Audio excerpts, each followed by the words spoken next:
ಯಮದೇವ, ನೀನು ಇದನ್ನೇಕೆ ಮರೆತೆ? ಶಿವಭಕ್ತಿಯಲ್ಲಿ ಲೀನರಾಗಿರುವ ಪ್ರತಿಯೊಬ್ಬ ಶಿವಭಕ್ತರ ರಕ್ಷಣೆ ನನ್ನ ಪ್ರಥಮ ಕರ್ತವ್ಯ. ಮನ್ನಿಸಿ ಮಹಾಪ್ರಭು, ನಾನು ನನ್ನ ಕರ್ತವ್ಯ ಮಾಡುತ್ತಿದ್ದೇನೆ ಅಷ್ಟೇ. ನನ್ನ ಕರ್ತವ್ಯ ಮಾಡಲು ಬಿಡಿ ಮಹಾಸ್ವಾಮಿ.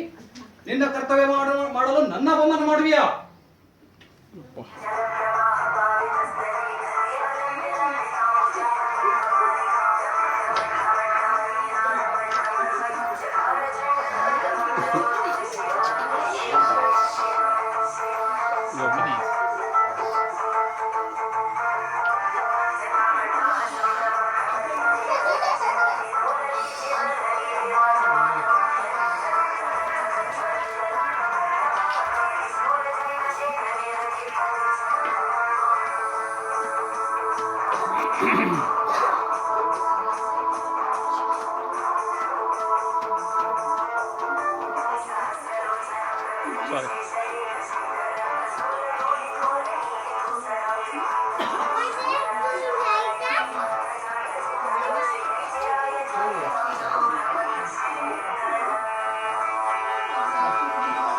ಕೇಳು ಯಮದೇವ.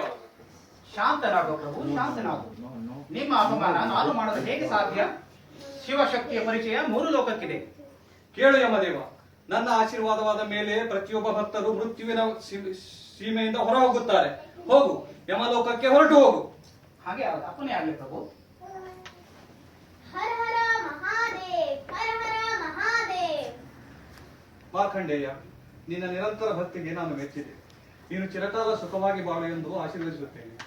ನೀನು ಶಕ್ತಿಯ ವಿವರಣೆ ಬಗ್ಗೆ ಕುರಿತು ಒಂದು ಪುರಾಣವನ್ನು ಬರೆದು ಜಗತ್ತಿನಲ್ಲಿಯೇ ಅಮರನಾಗಿರು. ತಥಾಸ್ತು. ಹರ ಹರ ಮಹಾದೇವ್, ಹರ ಹರ ಮಹಾದೇವ್. ಜೈ ಭೋಲೆನಾಥ್.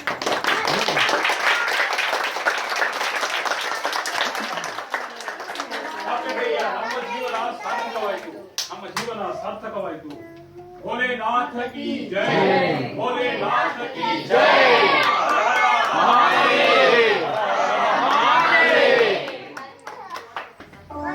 ಎಲ್ಲರೂ